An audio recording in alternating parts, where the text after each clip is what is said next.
안녕하세요. 동숙의 성도 여러분 반갑습니다. 오늘도 주님의 은혜가 넘치는 하루가 되기를 바랍니다. 기도합시다. 하나님, 오늘도 저희들을 말씀 앞에 세워주시니 저희들이 말씀으로 오늘 하루를 살겠습니다. 저희들이 말씀을 깨닫게 도와주시고 또 말씀에 담긴 주님의 마음을 깨달을 수 있는 지혜와 또 거룩한 마음을 주시옵소서. 예수님 이름으로 기도합니다. 아멘. 네, 오늘 말씀은 하박국 2장 2절에서 11절입니다. 제가 읽습니다.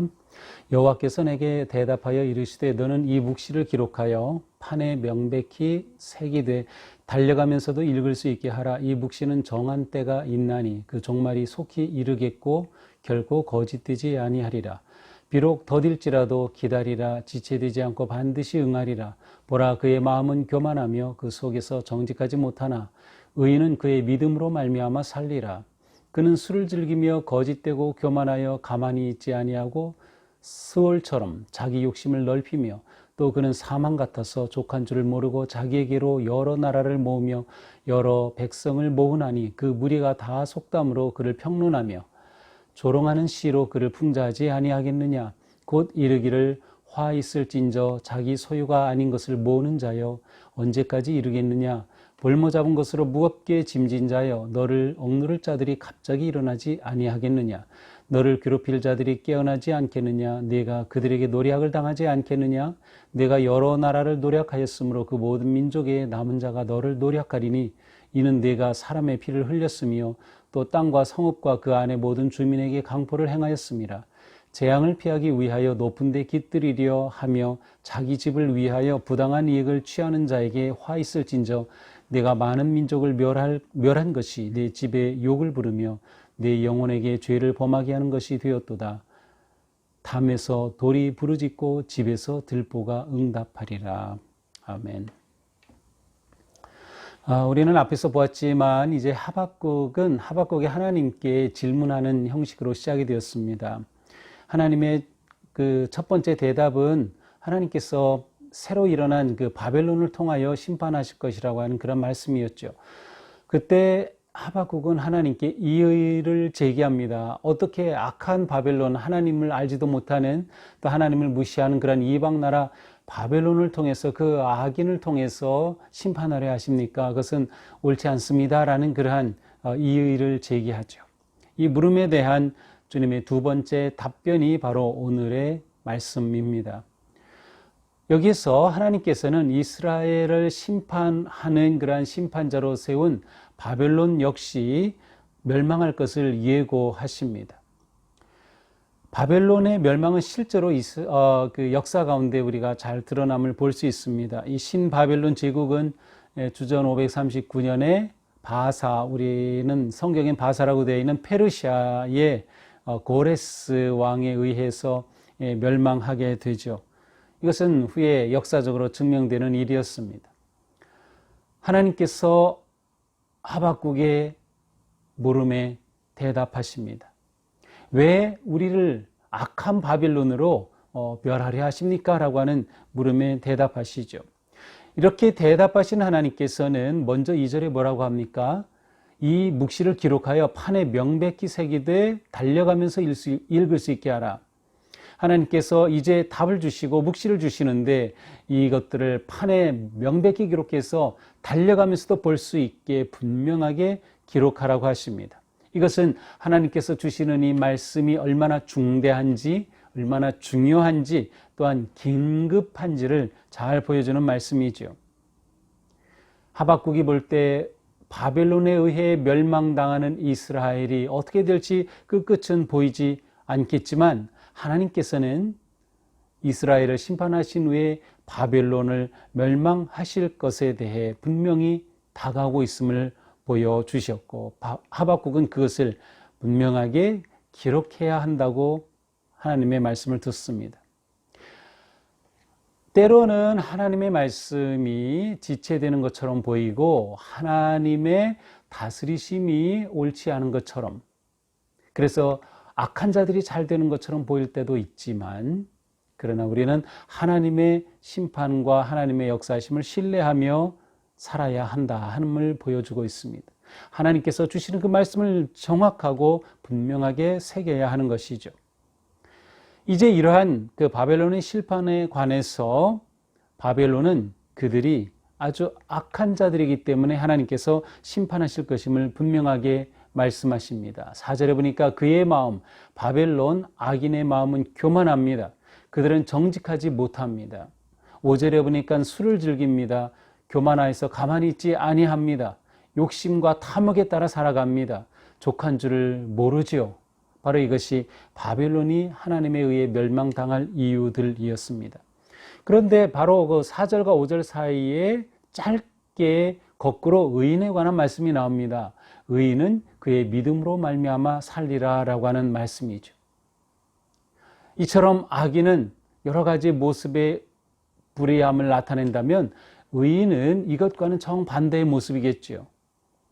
의인은 믿음으로 말미암아 살리라. 여기서 믿음은 충성, 신실함, 성실함 그런 의미를 담고 있어요. 말미암아라고 하는 이 뜻은 뭐 안에서 아니면 무엇을 가지고라는 뜻이에요. 그러므로 믿음으로 말미암아 산다는 의미는 믿음 안에서 산다. 또 믿음을 가지고 충성스럽게 살아간다라고 하는 뜻입니다. 여기서 이 같은 말씀을 주시는 이유는 악이 온통 가득한 세상입니다. 또한 악한 나라에 의해서 이스라엘이 멸망하는 그러한 상황입니다. 그럼에도 불구하고 하나님께서는 이러한 모든 상황 속에서 의인은 하나님의 신실하심과 하나님의 자비하심을 끝까지 믿는 그 믿음 안에서 살게 될 것이라는 말씀을 주시는 것이죠. 이 속에는 의롭게 서는 하나님의 백성들을 회복시켜 주심에 대한 하나님의 신실하심도 담겨 있습니다. 이어서 하나님이 주신 말씀은 5가지의 화입니다. 이 화는 바로 악한 자들, 이 바벨론에 대한 심판이죠. 오늘 본문은 이 첫 번째와 두 번째 화가 나와 있습니다. 이제 내일 본문에서 나머지가 나와 있죠. 자, 6절을 볼까요?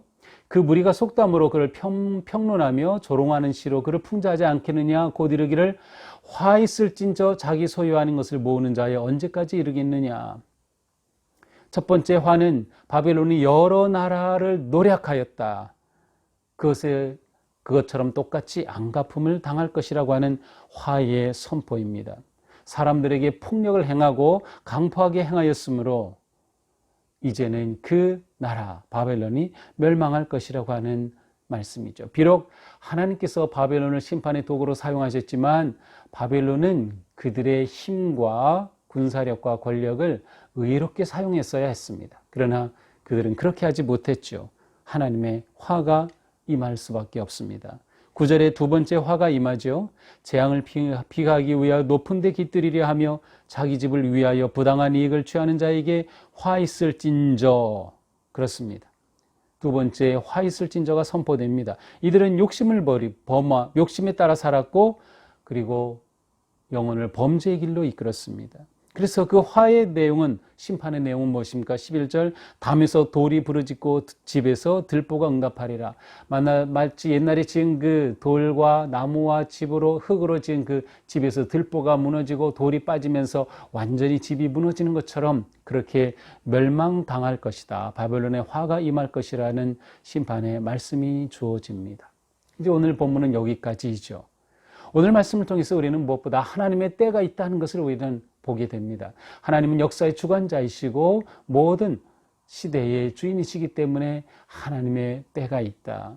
비록 우리가 볼 때에는 우리의 시간표에는 하나님의 때가 보이지 아니하고 언제 하나님의 의로우심이 임할지 나타나지 않지만 우리는 하나님의 때가 있음을 확신하게 될 때 소망을 가질 수 있습니다.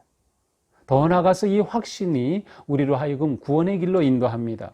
오직 의인은 믿음으로 말미암아 살 것이다. 믿음으로 구원받을 것이라는 말씀을 주셨죠. 그렇습니다. 우리가 구원받는 길은 오직 믿음입니다. 하나님께서 신실하시고 선하신 그러한 역사의 주관자로 일하실 것임을 의지하고 믿을 때 우리는 이 믿음 안에서 끝까지 기다릴 수 있으며 이 믿음 안에서 하나님의 일하심을 기대할 수 있을 것입니다.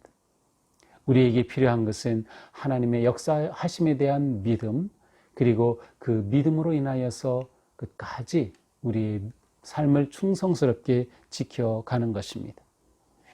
결국 하나님께서는 모든 심판을 이루실 것입니다. 우리가 이해되지 않더라도 현재의 삶 속에서 하나님 앞에 신실하기를, 충성되기를 결심하며 이 길을 걸어가야 할 것입니다. 이 길을 끝까지 인내하고 나아갈 때 하나님의 놀라운 은혜가 임할 것입니다. 우리가 이러한 삶에서 중요한 것이 바로 하나님의 약속의 말씀입니다. 달려가면서도 볼 수 있도록 기록하라고 하신 것처럼 선명하게 하나님이 주시는 말씀을 우리 가슴에 새기고 우리에게 이 말씀을 주셨으니까 하나님께서는 이 말씀을 이루어 가실 것이라고 하는 확신 속에서 우리가 믿음의 삶을 지킬 때 의인은 믿음으로 말미암아 살리라는 이 약속의 말씀이 우리에게 이루어질 것입니다. 우리는 여러 가지 힘든 상황 속에서도 두려움이 몰려오고 때로는 절망과 아픔이 몰려오지만 그 상황에서도 끝까지 주님의 말씀 붙잡고 신실하게 기도하며 이 길을 지켜가서 하나님께서 약속하신 이 말씀, 의인은 믿음으로 말미암아 살리라는 이 말씀이 우리 가운데 이루어지는 그 복된 삶이 되기를 주님의 이름으로 축복합니다. 기도합시다. 하나님, 하나님께 하나님의 뜻과 행하심의 정당성을 묻는 하박국에게 하나님은 분명하게 약속의 말씀을 주셨습니다. 그리고 그 약속의 말씀 안에서 의인은 믿음으로 말미암아 살 것이라고 말씀해 주셨습니다. 하나님, 오늘 하루 저희가 이 말씀처럼 믿음 안에 살게 하여 주옵소서. 끝까지 믿음을 지키게 하시고 혼란한 이 세상, 너무도 어려운 이 세상이지만 하나님을 향한 믿음과 신뢰를 지켜나가는 저희들, 하나님께서는 약속하신 대로 저희들을 구원하시고 저희들을 살려주시고 믿음으로 사는 길로 이끌어주심을 저희들은 기대하며 신뢰합니다. 오늘 하루 이 믿음의 길 담대히 승리하며 나가도록 주님 붙잡아 주시옵소서. 예수님 이름으로 기도합니다. 아멘. 네, 오늘도 주님의 은혜 안에서 승리하는 복된 하루가 되기를 축복합니다. 사랑합니다.